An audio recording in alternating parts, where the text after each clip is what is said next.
What's up, guys? My name's Austin, and I'm currently trying to restore my valve covers for my 2007 Subaru WRX. First off, I want to apologize for my dialect. Speech might be pretty bad, but this is my first video, so hopefully someone can take from this and learn from it, or learn from my mistakes if it doesn't go as well. Feel free to comment down below and let me get some tips and some pointers. I'm going to be trying to do some video tutorials on my car. Got plenty of things I have to do, so hopefully I can show what I'm doing and help some people out with that. As you can see on my, I have on the Subarus, there's two sides. It sits horizontally, and you can see the valve covers pretty well in the engine bay. So I didn't want to leave these not touched, just bolt these back up, because I got a new short block from IAG Performance, and I didn't want, as you can see, lighting's pretty bad. It's just really tarnished and it's pitted. You can see where I tried to compound it out. I just tried to take some rubbing compound and then polish it out, and if you can see the pitted spots and deep scratches, I mean, I don't know what that is from, but I didn't take any sandpaper to it at all. All I did was try and compound it out. I tried taking some turtle wax compound with some rubbing compound to see if I could try and rub it out, but none of that would come off, and then I tried to polish it out with Mothers afterwards.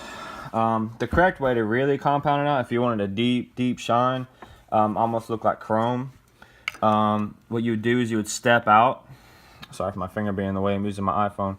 What you would do is you would step out, you'd take 800 grit sandpaper, sand the best you can all the way around, get all the dips and divots out where it's been pitted, and then you take 1000 to get those 800 grit scratches out, and then you take 1200, and then from there you can step further, like go from 1200 to 2000, and then jump from 2000 to 3000 all the way up to 4000, and then try and polish it out with some polish. But I didn't want to do that. Reason being is the block I got from IAG is kind of dull looking. It's not that, and you can see right here, like, this isn't a deep shine. Yeah, it's somewhat shinier than this one, but after you compounded it and did everything the right way, it would be, I mean, it would be almost like this. I mean, it would look really good. But what I'm going to do is I'm going to paint it with some engine enamel, a gloss black. I could have gone with flat black. I'm going to see how gloss black looks first. My engine bay is going to be a dark color, so it's kind of going to blend in very well, not going to have a big contrast. This is up to 500 degrees Fahrenheit. So it should do the job. I've heard a couple of guys from Subaru that I've been watching their builds for the past 2-3 years now, and they haven't had any issues after they've spray painted their stuff with engine enamel, like their alternators and stuff. So that's what I'm going to do. In order to do that, though, you can't just spray it over this. What you need to do is you need to get the divots out where it's been tarnished. You want to put a scratch in it deep enough to get those out, but as well for the paint to stick, or it's gonna crack. The paint's gonna crack and it's gonna come out. It's gonna flake off and it's gonna look like crap. So what I did was I took one of these Scotch-Brite pads. You can get them in a pack. They're like 16 bucks. I forget how many. There's 10 discs in it, so I mean there's plenty of things I gotta use them for. So I went ahead and bought the whole pack. So what I got was that. Put it on a drill. You can get. They also have kits that have these roll-lock disc pads on them. You can get them at Harbor Freight. That's where I got mine. You can get Sears from Craftsman, Lowe's, Home Depot. Advanced Auto Parts had a kit, but it was like 25 bucks. I got my kit for like 8 bucks for Harbor Freight. So this is what I used on my manifold.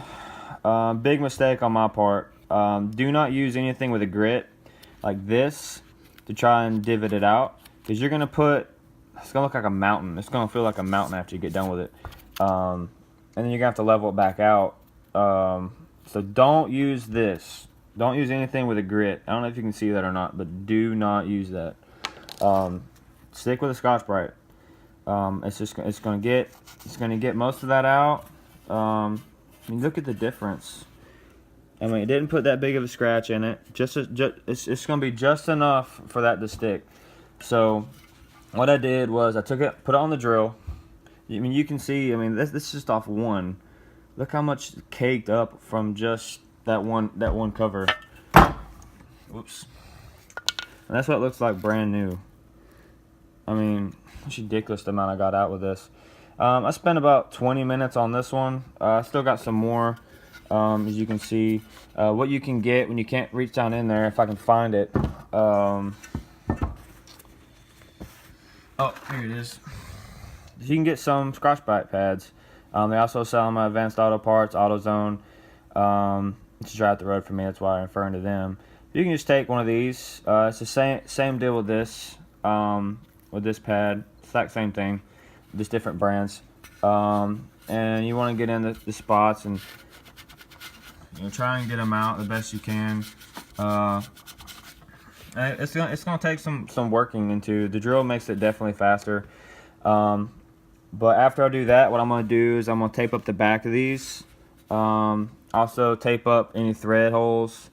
You don't want, repeat, do not want any paint to get on these surfaces here, because that's gonna flush mount to something, and you don't want any paint or you don't want to scratch that up. So try and tape that up before you start.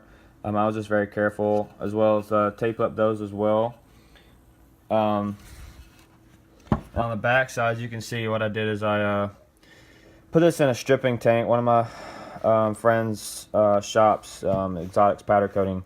You can take it there to a powder coating shop, and they can strip this for you. You can put some chemical stripper on it and get all the oil off it. Looks brand new, but you don't want to paint any of this either. So you want to tape up the back of this as well as try not to scratch that up as also. So this is gonna be a stopping point for now. I'm gonna go ahead and finish this one up, tape it up, and then I'll show you what I'm working with.